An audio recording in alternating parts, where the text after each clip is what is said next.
6 road workers who were missing after a bridge collapsed in Baltimore Harbor are now presumed dead. Authorities announced the news on Tuesday as they pulled dive teams out of search and rescue operations since conditions in the dark waters had become more risky. State Police Colonel Roland Butler. The last thing we want to do is put divers in the water with changing currents, low temperatures, very poor visibility, and so much metal and other unknown objects in the water.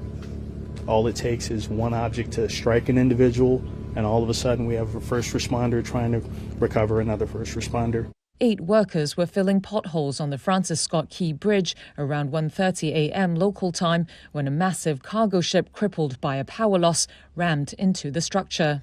The workers and vehicles on the bridge plunged into the water as a trestled section of the 1.6-mile bridge crumpled into the Patapsco River.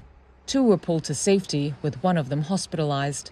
But some 18 hours after the accident, officials said there was no hope of finding the missing 6 alive in the icy water.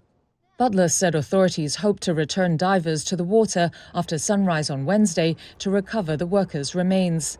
He also did not rule out the chance that there may have been other vehicles on the bridge that fell in the water. As unfortunate as may be, it's a distinct possibility. However, we don't have any information to support that at this point. Officials credited the crew of the Singapore-flagged container ship named Dali for averting a potentially much worse disaster. Maryland Governor Wes Moore said they reported the power failure before the impact, allowing officials to cut traffic off the bridge. Moore said the Dali crew saved lives and called them heroes. The ship's manager said all 22 members were accounted for and uninjured.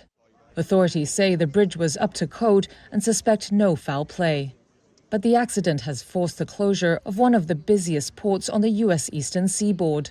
I've directed my team to move heaven and earth to reopen the port. President Joe Biden has pledged full federal support in response to the emergency.